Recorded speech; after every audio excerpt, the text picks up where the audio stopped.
વડોદરા જિલ્લાના ડભોઈ તાલુકાના ભીલાપુર ગામની સસ્તા અનાજની દુકાનમાં ગેરરીતિના ગંભીર આક્ષેપો સામે આવ્યા। ગ્રામજનોની રજૂઆત બાદ જિલ્લા પંચાયત સભ્ય ભાવેશ પટેલે સ્થળ પર પહોંચી તપાસ હાથ ધરી।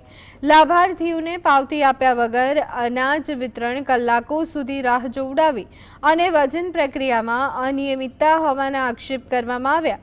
સ્થળ તપાસ દરમિયાન અનેક ખામીઓ જોવા મળી હોવાનું ભાવેશ પટેલે જણાવ્યું।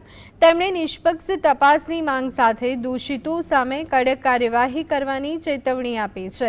તો હાલ સમગ્ર મામલે સ્થાનિકોમાં ભારે ચર્ચા જાગી છે।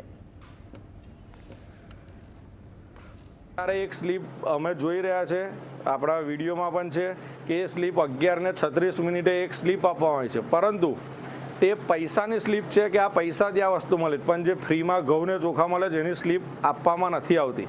સંચાલક એવું કહી રહ્યા છે, અમે કીધું કે અમને અનાજની પ્રિન્ટ આપો, તો એવું કહે છે કે જે સંચાલક છે એ હોસ્પિટલમાં છે, એમના નામનું લાયસન્સ છે, એ આવશે અંગૂઠો મૂકશે તો પ્રિન્ટ નહીં કરશે।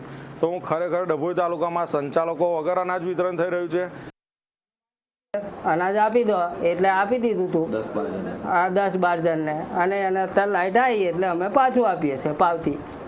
જનતા સાહેબ, હું દવાખાને ગયેલો, મારા ભાઈબંધના છોકરાને સર્જરી કરવાની હતી, બતાવી દો ભાઈ દવાખાનાનો વિડીયો, એટલે અમને ખબર પડી જાય। અમારા ઓપરેટર હોય તો કરી શકે સાહેબ, અને અમારે કંઈ ખોટું આપવાનું છે, જે આવતું હોય લીગલી આપવાનું છે। પછી વાત જ કઈ, વજન કરાવી લીધું, તમારે રૂબરૂ બધાનું વજન કરેલું છે, અને જેનું બાકી હોય એનું બી કરી આપ્યું તમારી સામે। પછી બીજું તો શું।